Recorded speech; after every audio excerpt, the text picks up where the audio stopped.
Hello dear students, welcome to Biology Decrypted. In this series of Biochemistry Decrypted, we have covered lecture 1 and lecture 2 so far. In this lecture, that is lecture 3, we will be covering Chemistry Fundamentals Part 3 and we will be covering an essential topic, that is solutions and colligative properties.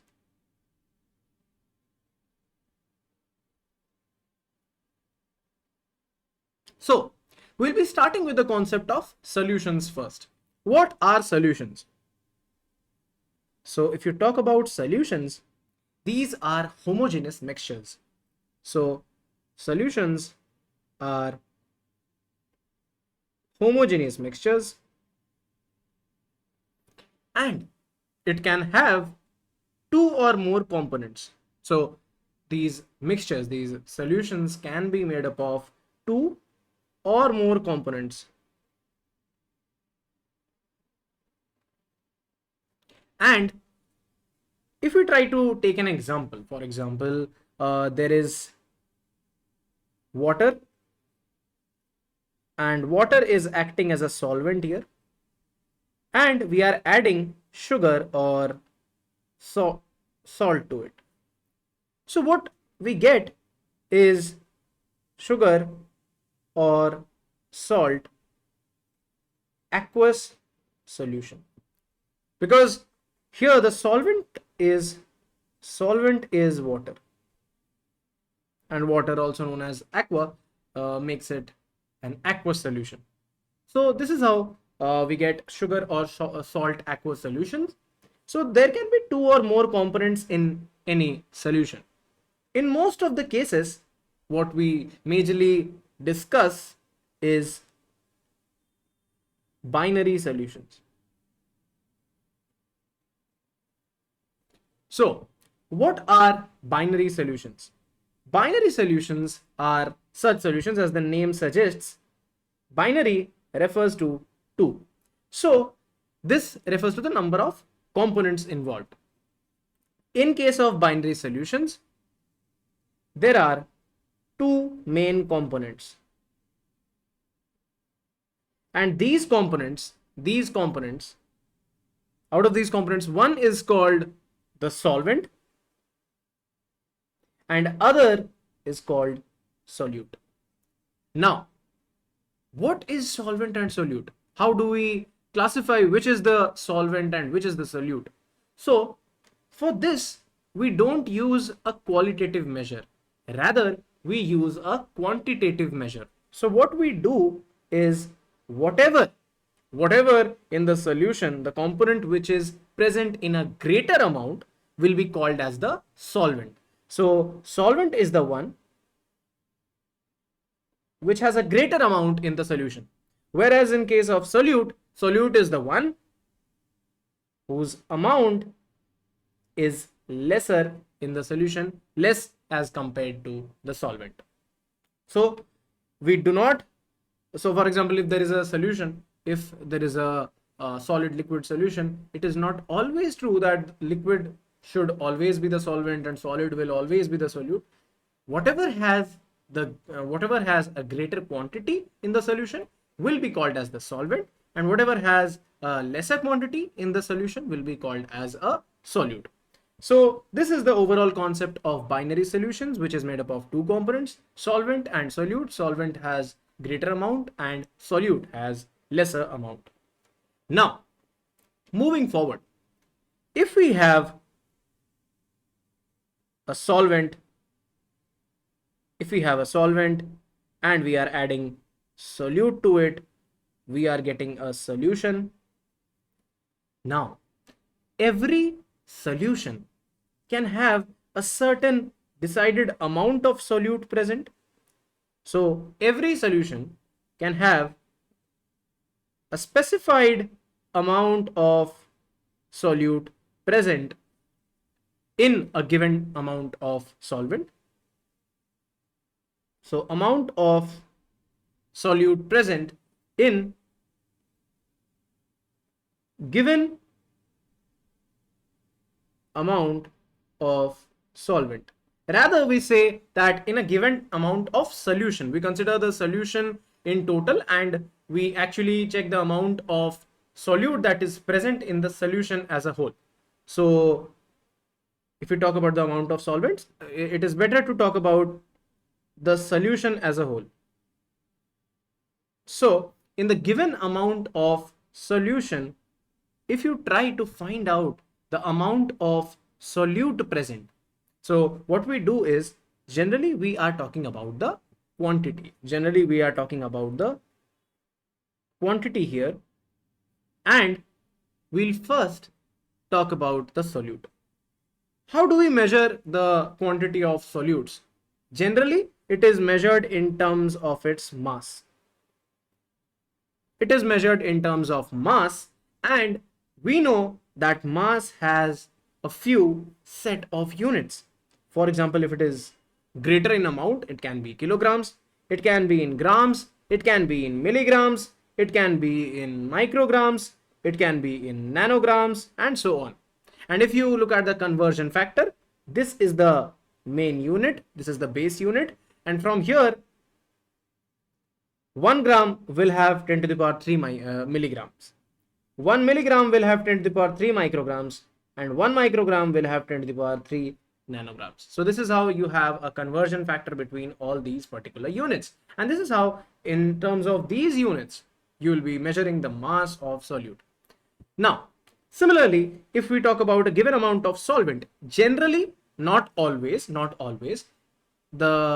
amount of solvent can be measured sometimes in terms of mass as well, but generally it is observed that the given amount or quantity of solvent is usually measured in terms of its volume. It is measured in terms of its volume, and volume can have units such as liter, milliliter, microliter, nanoliter, etc. So these are all units of the volume of solution. So this is the overall concept. And whenever we talk about amount of solute present in given amount of solvent, the actual term we were talking about so far without even introducing it is concentration. And this becomes a very important term. Concentration gives you the amount of solute present in a given amount of solvent, that is in the solution as a whole. And when we talk about concentration, there will be certain terms to express concentration. So concentration can be expressed by various concentration terms. And we will be discussing these concentration terms one by one. What are these concentration terms? Let's talk about it. Concentration terms. Now, when we talk about concentration terms, we will be talking about certain important concentration terms like molarity. We will be talking about normality. Then we'll be also talking about strength in grams per liter. Then we'll be talking about percentage solutions, in which we have percentage mass by mass, percentage volume by volume, percentage mass by volume. So there are various ways of representing percentage solutions. There is also a term called parts per million. Then there are terms like mole fraction,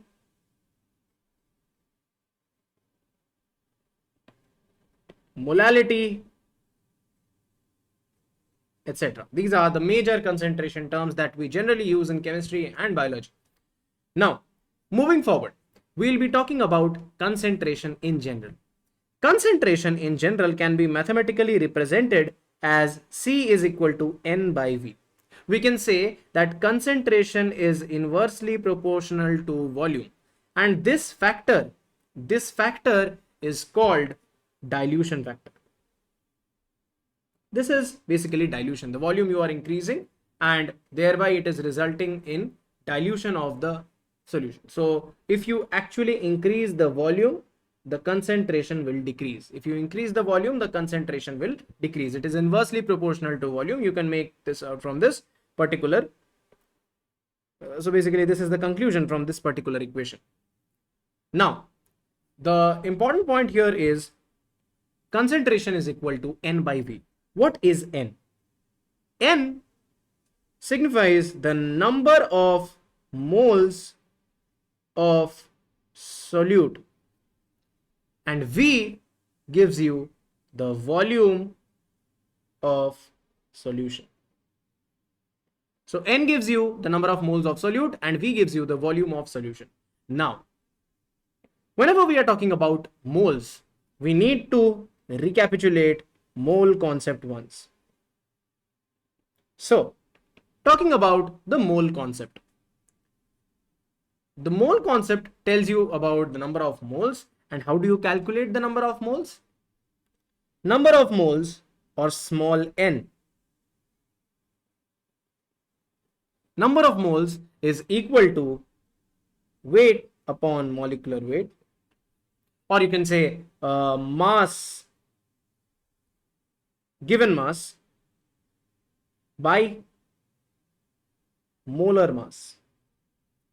Now, it's very important to note that the given mass is generally in grams. Molar mass has a unit of gram per mole. So what does this mean?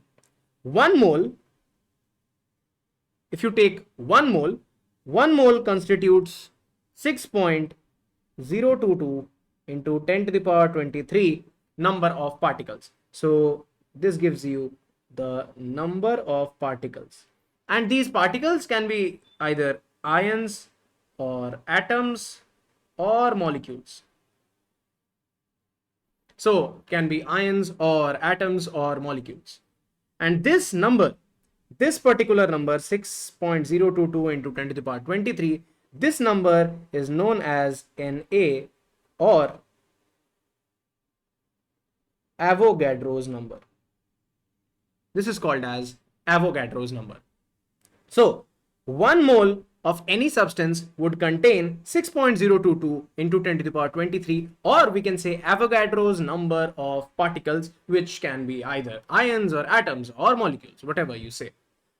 So this is the way of measuring number of moles. Number of moles will be equal to mass given mass divided by the molar mass. Molar mass is in gram per mole. That is the mass of 1 mole of a substance is its molar mass. Now moving forward, as we know the formula of N, that is number of moles now. Now let's again get back to the concentration formula. What we'll see here is concentration is equal to N by V. We can write this as N into 1 by V. And now in place of N, we will write weight upon molecular weight into 1 by V. And this is how we get the formula of molarity. So what we'll do here is we'll write the formula for molarity here. Molarity, or M, will be given by weight by molecular weight into 1 by V. And this is the volume when measured in liters. When volume is measured in liters, this is the formula, and you can very well comprehend from here that weight upon molecular weight is nothing but the number of moles. And so this is your formula of molarity. This is the formula of molarity. M here gives you molarity. Now this can also be written as, M is equal to weight upon molecular weight into 1000 by V when V is in ml. When V is in milliliters, this can be the formula. So overall, what do you get? What is the unit of molarity? The unit of molarity is moles per liter. It is moles per liter, or you can write this as moles per liter in this way, or you can say molar. The solution can be called as molar. So whenever the molarity is equal to 1 moles whenever it is equal to 1 molar, this is called a molar solution. Now, what about, I'll ask you a few questions. Do give the answer in the comment section below. So your question is, question A is, what is a decimolar? What is, generally these terms are heard and questions are asked in this way. Generally questions ask in a, like, the value and all, it is given in the form of words, that is, it is mentioned about decimolar solution, sometimes it is mentioned about centimolar solutions or centinormal or decinormal solutions. What does this mean? Try to find out and give the answers in the comment section below. So what is a decimolar solution? Also, what is a centimolar solution? So this is your homework. Please try to give the answers in the comment section below. Now let's move forward. Molarity can be defined as, if we try to define molarity, so molarity is the number of moles of solute. Molarity is the number of moles of solute present in 1 liter of solution. Present in 1 liter of the solution. So we measure the volume of the solution here in case of molarity. Now, we saw that an important factor here was the molecular weight or the molar mass. Now, when we try to divide this molecular weight, by a factor called as N factor. Now, what is N factor? This factor is also called as valency factor. And in terms of acids or bases, generally this gives you the number of replaceable H plus or OH minus ions. So this can be, if you take the example of H2SO4, this will give you 2H plus, right? So the value of N factor is 2 here. So the valency factor is 2 here. Now, if we try to divide the molecular weight by N factor, the term we get is called as equivalent weight. This is also called as equivalent weight. And whenever we take equivalent weight, the concentration term that we get is not molarity, rather it is normality. Then we get normality as a new concentration term. So how do we express normality? What we'll see here is normality can be written as weight upon equivalent weight into 1 by V. And volume here is expressed in liters. So what we see here is this term, like in case of molarity, this term gave you the number of moles. Here, this term will give you number of equivalents. Number of equivalents of solute in 1 liter of solution. So this gives you the number of equivalents. Now, in a very similar way, what you can do here is you can write the expression for normality when volume is given in ml. So you can write weight upon equivalent weight into 1000 by V when volume is given in ml. So this is another way of representing normality. Now, let's talk about the relation between normality and molarity. What connects both these concentration terms? So if we talk about the relation between molarity and normality,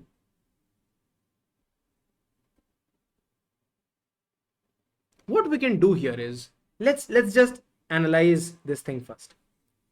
Equivalent weight is, what is equivalent weight? If we try to represent weight by molecular weight and we try to divide molecular weight by n factor, and this is kept same. Everything else is kept same.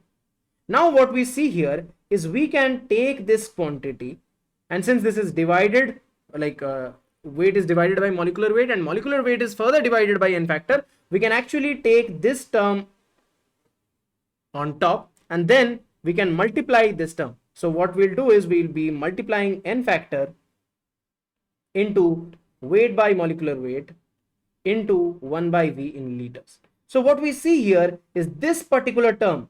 This particular term is nothing but your molarity. This term is your molarity, and if you multiply molarity by n factor, what you get is your normality. So now let's come to the point. What we saw here was very important. So let's just write it. Normality is equal to n into molarity, where n is not the number of moles, n is rather the n factor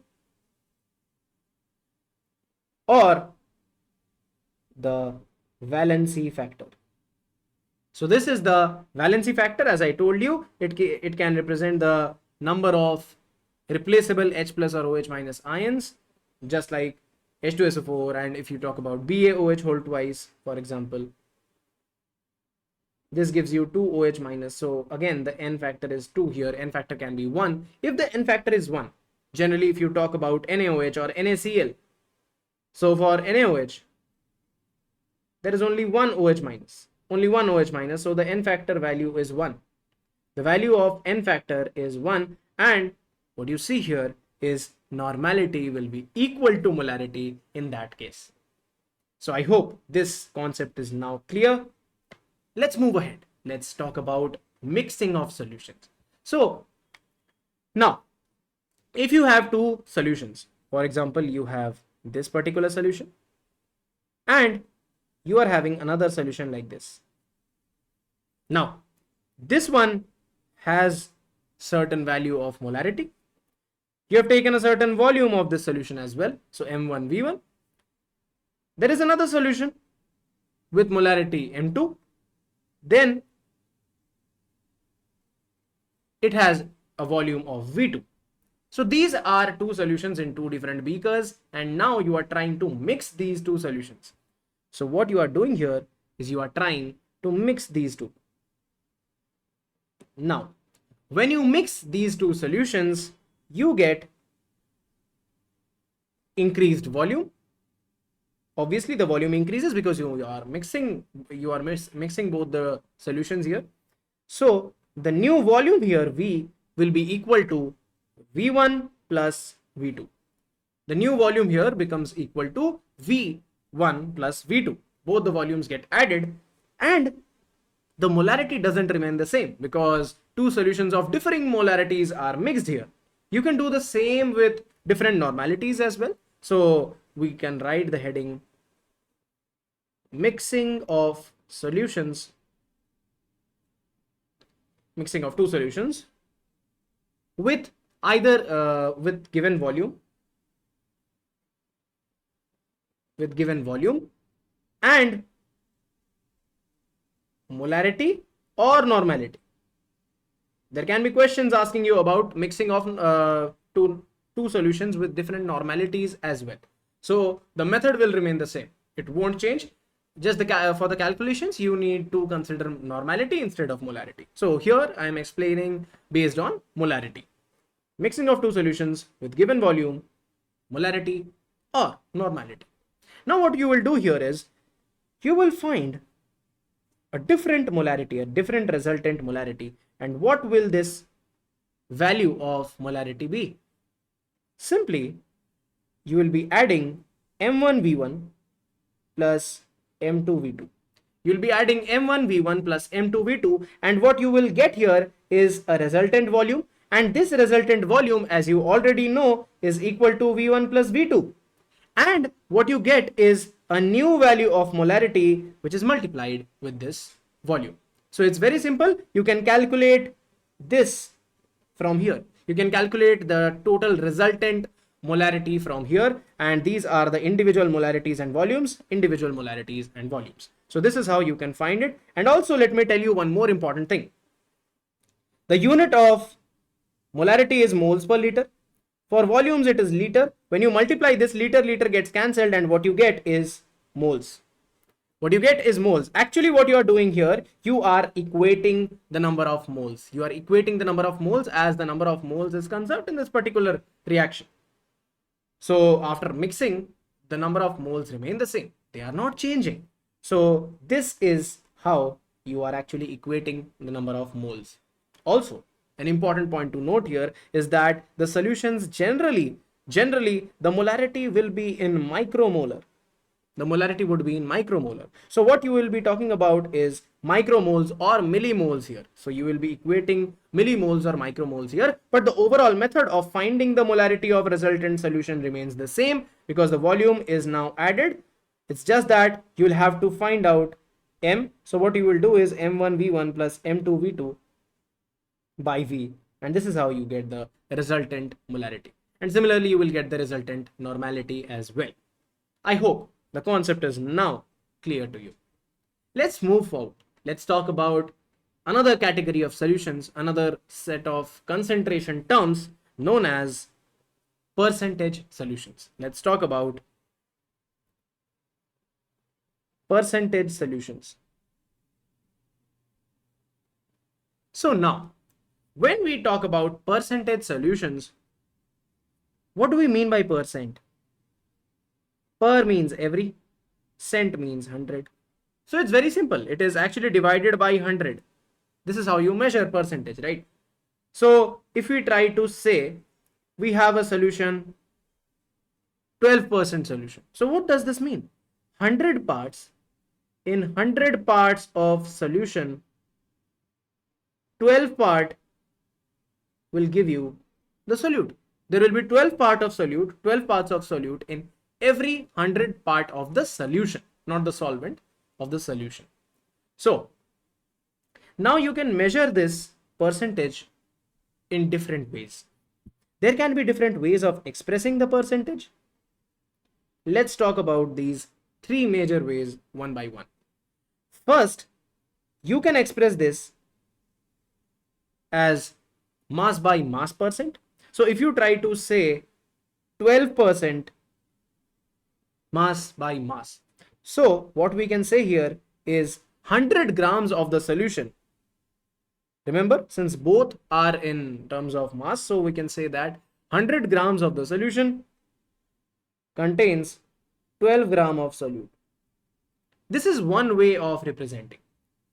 Now we can talk about volume by volume percent. This is another way of representing. So if it is 12% V by V, what does this mean? 12% V by V means 100 ml of the solution, 100 ml of the solution will have 12 ml of solute. 100 ml of solution will have 12 ml of solute. Now let's talk about weight by volume percent. If we talk about weight by volume percent, what we see here is very important. Generally, we try to express various solutions in terms of weight by volume percent, but yes, these two are equally used. Now, if we have a 12% weight by volume solution, what does this mean? Simply 100 ml of solution, 100 ml of solution will have 12 gram of solute dissolved in that particular solution. So what we do here, how do we actually calculate? For example, if you have a measuring cylinder, like this, and obviously it will be graduated like this. In this kind of a measuring cylinder, what you will do here first is, number one, you will be adding the solute. You will add the solute first. Then next what you will do is you will make the you'll make the total volume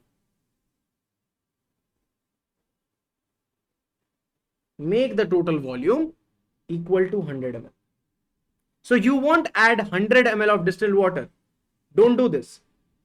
100 ml of distilled water, you won't add 100 ml of distilled water. What you will do is you will actually weigh the amount of solute. You will add solute, that is for example 12 gram. Then you will make the final volume as 100. You will not add 100 ml of solvent. This is very, very important to note from a practical perspective. You won't be adding, because if you do that, actually it will exceed 100. It will exceed 100 because you are already having some amount of solute here. If you are adding exact point to point 100 ml of solvent, then what you will get is a solution of different concentration. You won't be getting a 12% W by V solution. So this is how you actually you make such solutions in the lab as well. Now, let's talk about some other concepts. Generally, parts per 100, this can be, so percentage can be called as parts per 100. It can also be called as parts per cent. So this is my way of calling it. In a similar way, if you are measuring not out of 100, if you are rather measuring out of 10 to the power 6. Now, you are watching this lecture on a platform called YouTube, and I hope you would be knowing about millions. So yes, 10 to the power 6 actually signifies a million. And if you talk about parts per million, you can call it as ppm. Similarly, there can be parts per 1000, there can be parts per billion. So this is different way. So this is 1 in every 1000, this is 1 in every 10 to the power 9, whatever the number of parts is present in terms of, like in a million or in a billion, you will be expressing these as ppm or ppb respectively. So generally what you see is in toothpastes, the amount of fluorine that is given is generally expressed in terms of parts per million, because the quantity is very less to be measured in terms of percentage. So that's why percentage is not used, like not out of, you don't measure it out of 100, rather you measure it out of a million, that is parts per million. Now moving forward, let's talk about parts per million ones. ppm. Now ppm, obviously, as I told you, 10 to the power 6, you measure it out of 10 to the power 6. Similarly, parts per billion, you measure it out of 10 to the power 9. So if we talk about percentage, what we do here, we actually take the mass of solute divided by the mass of solution into 100%. This is how you measure parts per cent, or simply percentage. Now, if we talk about ppm, how will we measure ppm? ppm will be equal to mass of solute in grams divided by mass of solution in grams into 6 zeros, or you can say 10 to the power 6, that is a million. So this is how we express parts per million. Now moving forward, now we'll be talking about another important concentration term, that is mole fraction. We'll be talking about mole fraction. Mole fraction is represented by this symbol. Generally, it is also expressed in the like in terms of x. Now, if we have a binary solution, for example, we are having a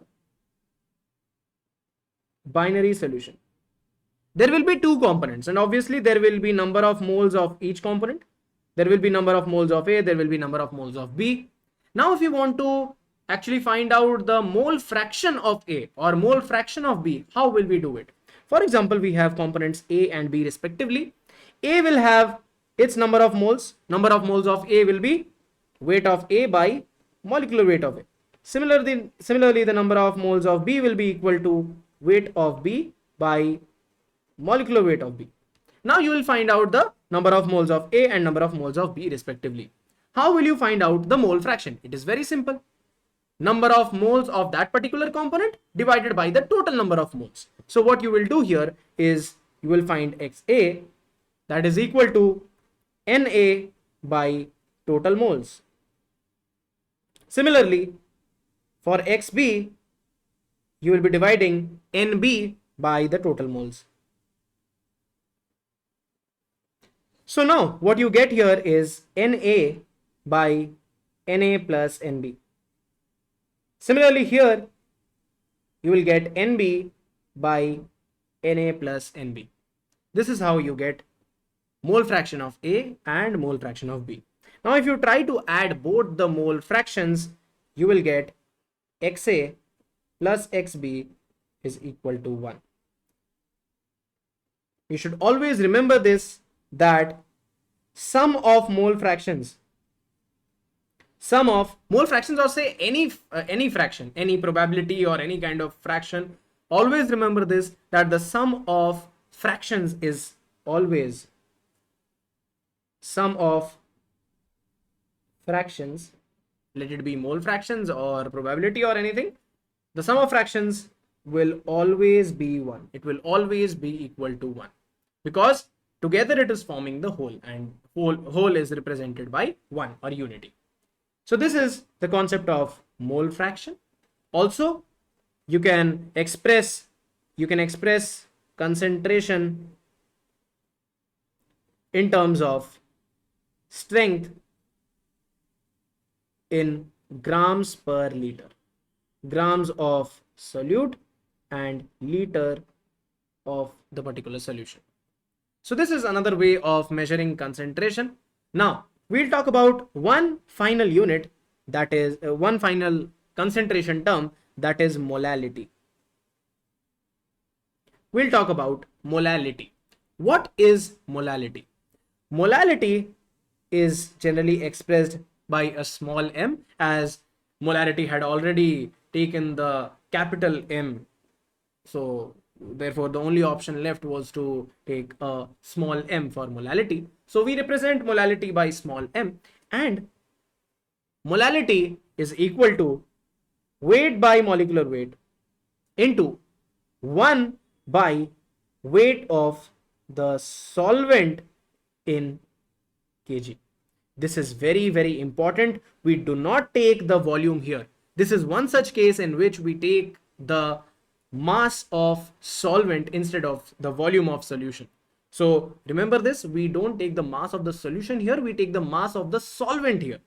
So this is how you take mass of the solvent, or you can also represent it in this way. Molality is equal to weight upon molecular weight into 1000 by mass of solvent when it is measured in grams, So this is another way of expressing molarity.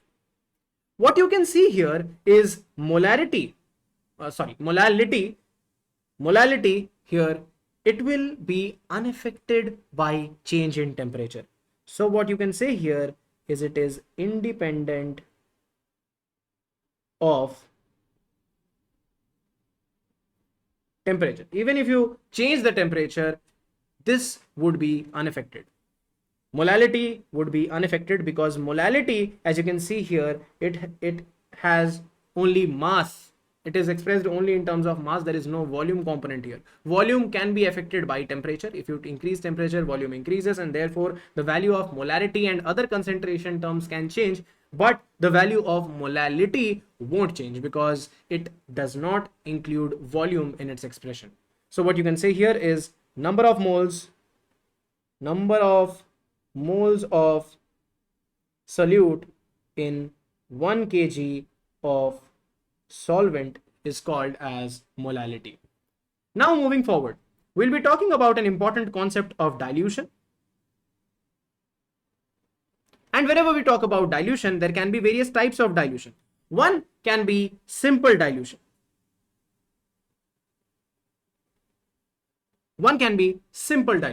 So, for example, if we are trying to dilute a particular solution, and we are talking about 1:8 dilution.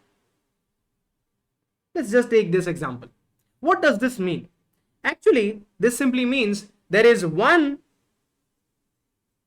unit volume of the solute, and what you are doing is you are adding 7 parts. You are adding 7 parts of solvent, 7 equivalent parts of solvent to get a total of 8 as a dilution factor. So this is how you are getting a total 8. You are getting a dilution factor of 8. Now, for example, if you are taking an example here, you are about to make a 400 ml solution, and you had 50 ml of stock solution. 50 ml of a stock solution, and you want to dilute it. You simply want to dilute it. What you will do here is you will actually add 350 ml, say, of solvent or distilled water. For example, if you are trying to make an aqueous solution, you will be adding distilled water, but we can take any solvent in that case. So you are adding 350 ml of solvent. So this is one part. You are adding 7 parts of solvent to get total 8 parts. You are getting total 8 parts. So the dilution will be expressed as 1:8 here. So this is how you are telling that this is 1:8, not 1:7. You will be writing 1:8 here. And therefore you are getting a total of 400 ml solution. This is the way of simply measuring simple dilution. Now we will talk about something complicated. We'll be talking about an important concept of serial dilution, very important in microbiology. So what is serial dilution? For example, you are having a sample. This is your sample. Now, from this sample, you have taken, say, 10 ml. Now, what you are doing here is, in this particular test tube, you are having, in this particular test tube or beaker, let's say, you are having, or you can also have measuring cylinders. Let's just take an example here. So we can consider this in microliter as well. Let's say you are taking 10 microliter. You are having a test tube, and you are having here 990 microliters. You are having 990 microliters of solvent, and you are just adding 10 microliter of the particular sample you are having. Now, what is happening here? Here there is a dilution factor. If you check it here, 10 by 990 plus 10. 10 by 990 plus 10 microliter will get, obviously it will get eliminated. What you get here is 10 by 1000, or it is 1 by 100. So 1 by 100 dilution. This is actually 1 by 100 or 10 to the power minus 2 dilution. So the dilution factor here is of 10 to the power minus 2. You can also say or 0.01. So this is a way of expressing it. But yes, the overall concept remains the same. This is how you get the dilution factor. This gives you your dilution factor. This is how you find the dilution factor at each particular step. Now, what you see here is the dilution factor. Dilution factor here is 10 to the power minus 2. Dilution factor here is 10 to the power minus 2. Now, you are doing this serially. So what you will do here is, again, you will take another test tube where you will be having 990 microliter of solvent. And now you will be taking 10 microliters from this one. You will be mixing it. You will be mixing it thoroughly, and you will take 10 microliter. You will pipette out 10 microliter from here, and you will make a solution, a total of 1000 microliter here. Now, what you see here, you have another dilution factor. For this case, this is dilution factor 1. Here you will have a dilution factor 2, that is again 10 to the power minus 2. Next, moving forward, you will have another case. You will have another such test tube, and you will be having 990 microliter of fresh solvent here. You will be taking 10 microliter from here. So you will take 10 microliter from here. You will be adding it to this one. And finally, you will be trying to actually find out the find out the final dilution factor. So for example, dilution factor 3 here will again be 10 to the power minus 2. For each level, it is 10 to the power minus 2. So how will you find out the final dilution factor? Actually, you will be taking a product of all the dilution factors so far. So to find out the final dilution factor, what you will do is, for the final dilution factor, you will be actually taking a product of dilution factor 1, dilution factor 2, and dilution factor 3. You will be taking a product of all these, 10 to the power minus 2 into 10 to the power minus 2 into 10 to the power minus 2. And finally, you will get a total net dilution factor, total dilution factor of 10 to the power minus 6. This is how you will get it as 10 to the power minus 6. If you would have stopped here, you would have got, a total dilution factor of 10 to the power minus 4. If you are stopping here, you will get it as 10 to the power minus 6. This is how you measure the overall net dilution factor. Now, if we talk about stock solution and working solution, for example, most of the times in the laboratories, you will be working with certain stock solutions. So you won't be directly working with stock solutions. You will be preparing a working solution. So from stock solution, you will be preparing your own working solutions. Now, this stock solution would be having a particular concentration.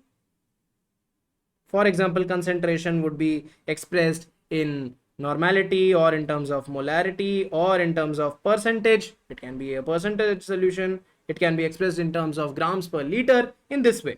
So what we will do here is, if for example, if it is measured in terms of molarity, we will be writing M1 V1 is equal to M2 V2. Or rather, to be more general, if you want to be more general in this approach, so this is for the stock and this is for the working solution. So what you can say here is C1 V1 is equal to C2 V2. This is how you actually equate the concentration and volume of the stock solution to the concentration and volume of the resulting solution, resulting working solution that you will be working with. So this is how dilution is carried out in terms of stock solution and working solution. Now let's move ahead. We'll talk about an important concept of ionic strength. Ionic strength is also an important concept. Generally, questions are asked about ionic strength. So we measure ionic strength of solutions, obviously. So what happens is, generally when you add to a solvent, for example, say water, if you are adding a salt, it generally dissociates. It will be dissociating, and obviously you will be getting ions, and this is how we measure the concentration of ions. Also taking into concern its charge. So how do we measure ionic strength? Ionic strength, or I, can be expressed as half into summation of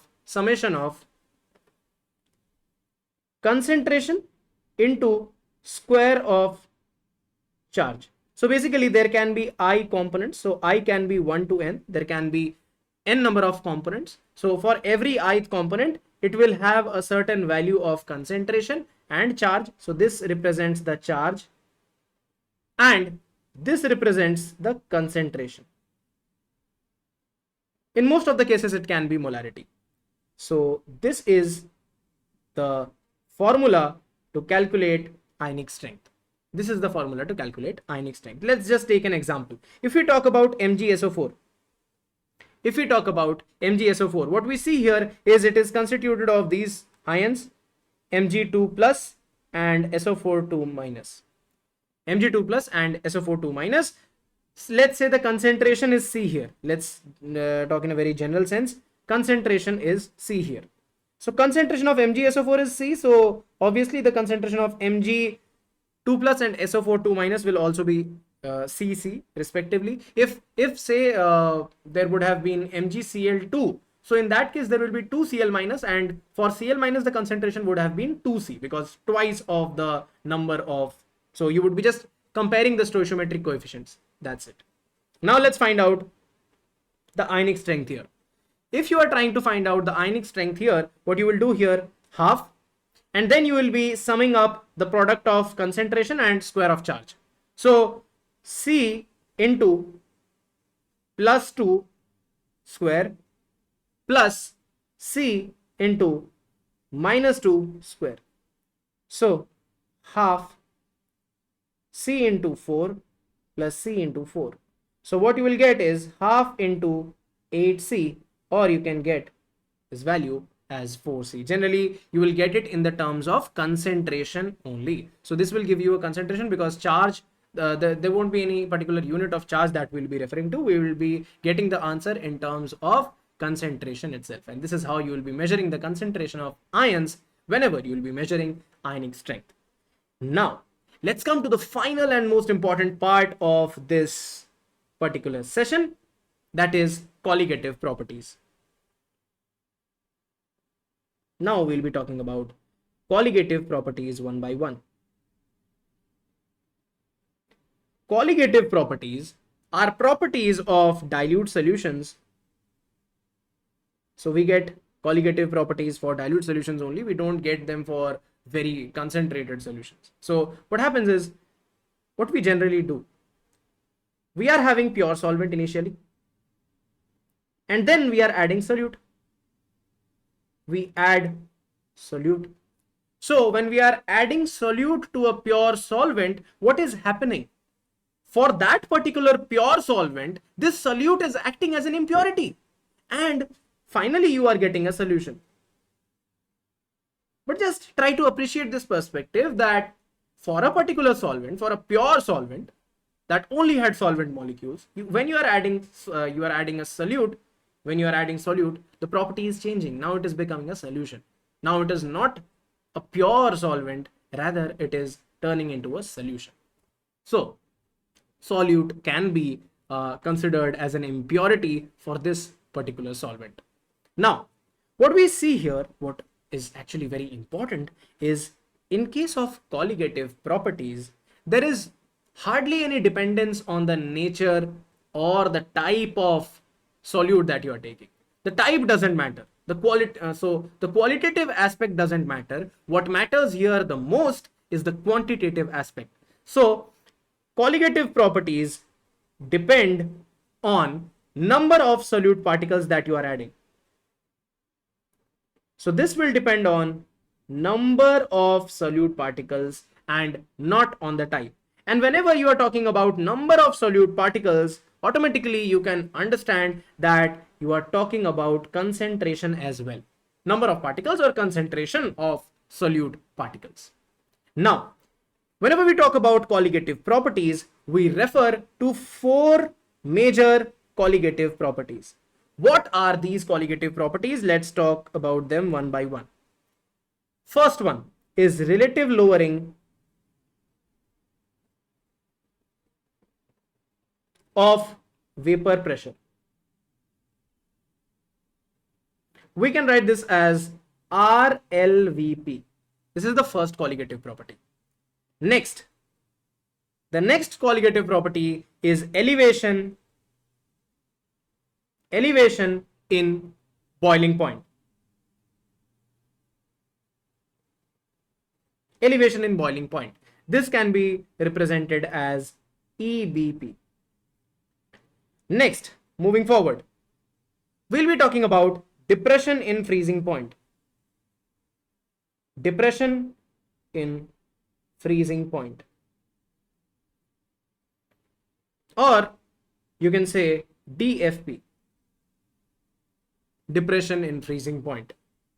And next, the final one is osmotic pressure. Osmotic pressure, or you can say OP. So RLVP, EBP, DFP and OP, these are the 4 major colligative properties. Now let's start talking about these one by one. Let's talk about RLVP first. Relative lowering of vapor pressure. The first colligative property. What happens here? Let's say we are having a pure solvent. Let's say there is case 1, we are having a pure solvent and all the solvent molecules, they are volatile, they are evaporating, And simultaneously, if you try to cover it, it is also condensing.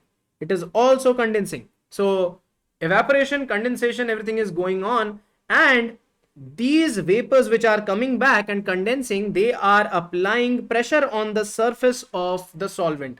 This pressure is called as the vapor pressure. This is called as the vapor pressure. And now the temperature at which vapor pressure becomes equal to the atmospheric pressure. This is your atmospheric pressure. Whenever the temperature at which the vapor pressure will be equal to the atmospheric pressure, this particular temperature will be known as the boiling point. This will be the boiling point of that particular solvent, for that pure solvent. Now, if you are adding impurities, well, by impurities I mean solute here. So if you are adding solute here and the solute is non-volatile, what does this mean? The solute does not vaporize. The solute does not contribute to the vapor pressure. What will happen here? We know that the solute is not contributing further to the vapor pressure, but what happens is it will try to block the surface area. It will try to block the surface, and due to this, the vapors produced will actually lessen, and because of this, now the value of vapor pressure further reduces. The value of vapor pressure reduces, and this is called lowering of vapor pressure. Now, an important concept about Raoult's law. What happens is Raoult's law says that if there is a particular solute, then it will have its mole fraction. For example, this is how you will measure its mole fraction. So this will be multiplied by the pure solvent's vapor pressure. So this is how you get the mole fraction. This is the mole fraction. This is your vapor pressure. This is the pure solvent's vapor pressure, and this is how you measure it. This is how you actually express Raoult's law. So what happens is initially if the vapor pressure of the pure solvent was this, obviously it is getting reduced due to addition of solute, so it is getting lowered. The new vapor pressure is PA, and you will be comparing it to the original vapor pressure. This is the relative lowering. This term in the numerator is called lowering of vapor pressure, and when you are dividing it by the original, that is the initial vapor pressure, what you are getting here, this whole term is called as relative lowering of vapor pressure. This is the concept of the first colligative property, that is RLVP. Now let's move ahead. Let's talk about another important colligative property, that is elevation in boiling point, EBP. See, what happens is if you have pure solvent, if you are having pure solvent, it will have a certain value of boiling point. Obviously, it will have vapor pressure, it will have increased vapor pressure, and this vapor pressure will be equal to atmospheric pressure at a particular temperature. That temperature will be called as the boiling point. Now when you are adding solute, obviously the vapor pressure is going down. To reach the same amount of atmospheric pressure, now you will have to exceed the boiling point. Actually, what happens here is now you'll need more and more vapor pressure. You'll need so basically the boiling point will be shifting. The boiling point will be increasing. There will be an elevation in the boiling point, because now the vapor pressure is already less. You will need more and more and more vapor to reach the cutoff of the atmospheric pressure. So that's why what happens here is the boiling point, in this case, if you say BP dash, it will obviously be more than the initial boiling point. So this is your final boiling point, initial boiling point, and obviously you can see there is an increase. So increase can be measured as a change in boiling point. So this is change in boiling point, delta TB. It is directly proportional to molality. This is directly proportional to molality. And if you try to remove the proportionality symbol, what you can say here is delta TB is equal to KB into M. Now this proportionality constant here is called as the ebullioscopic constant, and obviously you can find out the units very easily. You know the units of molality, you know the units of temperature, so you can easily find out the units of ebullioscopic constant. So this is the concept of elevation in boiling point. In a very similar way, you can find out depression in freezing point. You can easily find out depression in freezing point. What you will need to do here is, here you will be measuring change in freezing point. So what you will talk about here is, for example, if the freezing point initial for the solvent, there was a certain value, what will happen here? For the final freezing point, after adding solute, for example, for the solution, this will obviously go down. The freezing point will now go down. It won't be remaining the same due to addition of solute. What will happen is there will be further reduction or decrease in the freezing point. And here delta TF will also be proportional to molality. And what you will get here is a new constant known as KF. So delta TF is equal to KF into M, and this KF, this new constant, will be called as cryoscopic constant. And obviously the units will remain the same. So delta TB, or elevation in boiling point, is equal to KB into M, and here depression in freezing point, delta TF, will be equal to KF into molality. Now moving forward, let's talk about the last and final colligative property. The fourth and final colligative property is OP, also known as osmotic pressure. What is osmotic pressure? Osmotic pressure is generally measured. So in order to find out the expression for osmotic pressure, what you can do here is you can take this ideal gas equation. PV is equal to nRT. Now what you will do here is you will try to take volume that side, and this will be equal to, P will be equal to N by V into RT. Now N by V, what does this signify? N by V gives you the concentration. N by V gives you the concentration C into RT. So this is your pressure. This is your osmotic pressure. So basically now we don't use the symbol P here. Rather we use the symbol pi. And pi is used to denote osmotic pressure. And this is equal to CRT, where C is your concentration. C is concentration, C can be molarity. C can be expressed in terms of molarity. It is a concentration term. So I hope you know about osmosis, that whenever you have two solutions kept in two chambers and there is a semi-permeable membrane, for example, you have separated two solutions. Here obviously the solute concentration, here you can see the solute concentration will be greater.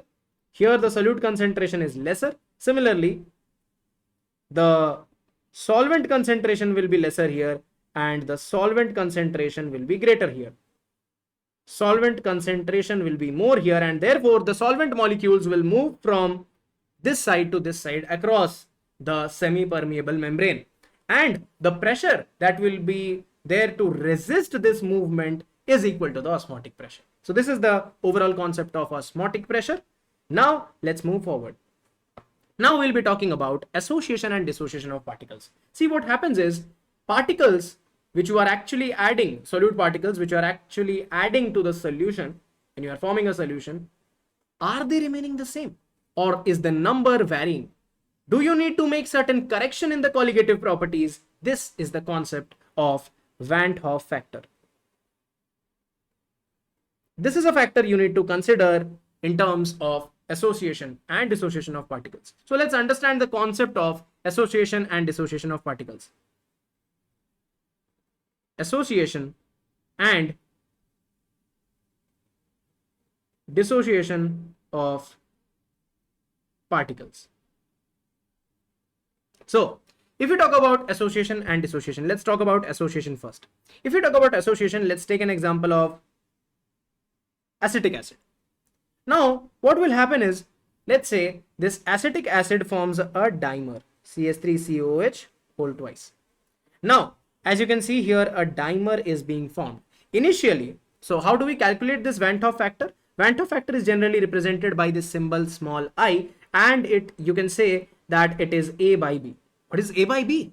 A means after and B means before. It's very simple. How many particles you had in the denominator and how many particles you are having after adding it to the solution. So this is after by before. Very simple. So what you can do here is you can measure it very easily. What you can see here is that the Van 't Hoff factor value here, A by B, this will be simply equal to 1 by 2, because initially what is happening is initially you had 2, now you are getting 1, so it is 1 by 2 or 0.5. So to measure the colligative properties, you need to multiply it with this value of Van 't Hoff factor for association. For the case of association, there can be different types of association. Trimers can be formed. So for that, different values of Van 't Hoff factor will exist.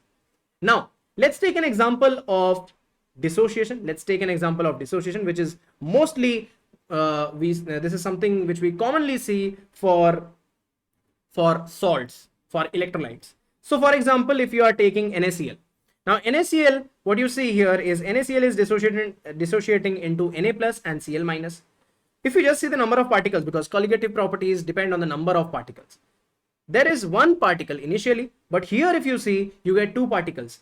If you try to calculate Van 't Hoff factor, I will be equal to after by before. So after it is 2 and before was 1. So you get Van 't Hoff factor value as 2. For example, if you have MgCl2, MgCl2 will get split into Mg2 plus and 2Cl minus. Initially 1 and now you have 3. So the value of Van 't Hoff factor will be 3 here. This is how you calculate the Van 't Hoff factor, and it is very simple. You will just need to multiply the colligative properties, the respective colligative properties by Van 't Hoff factor. So what will you do here? You will be taking the Van 't Hoff factor I and you will be multiplying it to the colligative properties. So this is how you won't get abnormal colligative. So basically, this is how you won't get the ideal colligative properties. Rather, you will be getting the real colligative properties, because just measuring the colligative properties is very ideal in nature. You need to make real calculations, real adjustments in the calculations, and this is how you will get the actual colligative properties. So you will be multiplying Van 't Hoff factor. You will be multiplying Van 't Hoff factor to each of these colligative properties. This is how you will be multiplying it by I. So this is how you get the you will get different colligative properties. You just need to make this particular modification so you get an actual value instead of an ideal value. So this is the concept of Van 't Hoff factor. I hope this brings us to the end of the discussion, by the way. So I hope everything, whatever I have explained so far, is clear to you. You are understanding the things, you are appreciating the concepts of chemistry. So thank you so much for watching. Do share this video with your friends. Let them know about this free series that is going on. Stay tuned with Biochemistry Decrypted. In the next lecture, we will be talking about water, pH, and buffer, and about these important concepts. So thank you so much for watching. Do share this video, give a like, also comment the answers. I've asked a few questions in this particular session. Do answer it in the comment section below and give your valuable feedback so that this can be made even better. Thank you so much and see you in the next video.